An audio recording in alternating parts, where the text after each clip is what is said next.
Bonjour à vous, aujourd'hui nous allons voir le chapitre 19, la notion de tentative.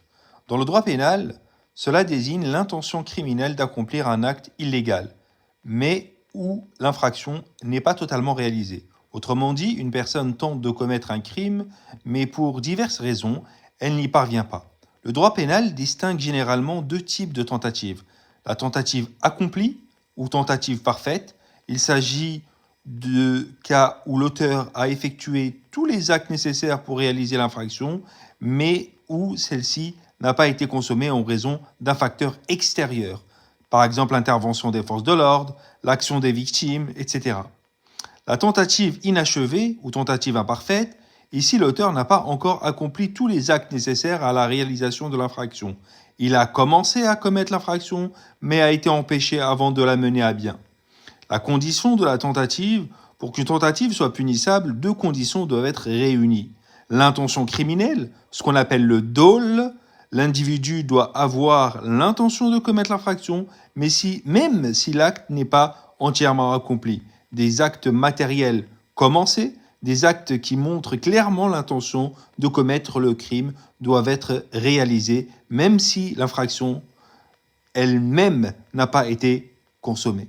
L'exemple, tentative de vol, si une personne entre dans un magasin, vole un objet, mais se fait arrêter avant de sortir, la tentative de vol est consommée.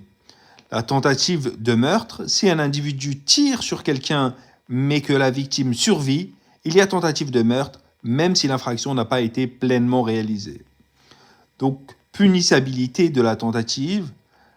La punissabilité de la tentative est souvent punissable, mais la sanction peut être moins sévère que celle d'un acte criminel pleinement consommé. Selon les juridictions, il existe des différences dans le traitement de la tentative en fonction du type de crime. Par exemple, certains crimes sont plus sévèrement punis, même en cas de tentative. Donc la conclusion, la notion de tentative permet de sanctionner les actes préparatoires dangereux qui, même s'ils n'ont pas abouti à une infraction complète, montrent une volonté criminelle et un commencement d'exécution. Elle joue donc un rôle dans la prévention du crime en réprimant les comportements à risque avant qu'ils ne se concrétisent. Et à pas confondre avec un avortement.